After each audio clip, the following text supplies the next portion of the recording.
Meenakshi Natarajan Rajya Sabha nomination తిరస్కరణను నిరసిస్తూ ఇవాళ కాంగ్రెస్ నేతలు నిరసన కార్యక్రమం చేపట్టనున్నారు.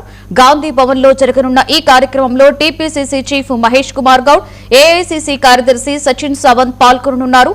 ఉదయం 10 గంటలకు మహాత్మా గాంధీ విగ్రహం ఎదుట నిరసన కార్యక్రమం ప్రారంభం కానుంది. రాజ్యాంగ వ్యవస్థల పరిరక్షణ, స్వేచ్ఛాయుత, పారదర్శక ఎన్నికల నిర్వహణ కోసం కాంగ్రెస్ పార్టీ నేతలు డిమాండ్ చేయనున్నారు.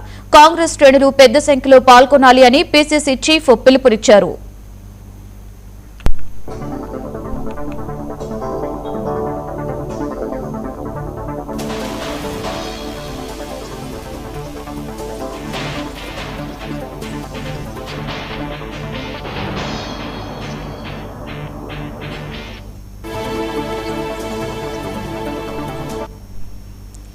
మీనాక్షి నటరాజన్ రాజ్యసభ నామినేషన్ తిరస్కరణను నిరసిస్తూ ఇవాళ కాంగ్రెస్ నేతలు నిరసన కార్యక్రమం చేపట్టనున్నారు. గాంధీ భవన్ లో జరగనున్న ఈ కార్యక్రమంలో TPCC chief Mahesh Kumar Goud, AICC కార్యదర్శి సచిన్ సావంత్ పాల్గొననున్నారు. ఉదయం 10 గంటలకు మహాత్మా గాంధీ విగ్రహం ఎదుట నిరసన కార్యక్రమం ప్రారంభం కానుంది. రాజ్యాంగ వ్యవస్థల పరిరక్షణ, స్వేచ్ఛాయుత, పారదర్శక ఎన్నికల నిర్వహణ కోసం కాంగ్రెస్ పార్టీ నేతలు డిమాండ్ చేయనున్నారు. కాంగ్రెస్ శ్రేణులు పెద్ద సంఖ్యలో పాల్గొనాలని పీసీసీ చీఫ్ పిలుపునిచ్చారు.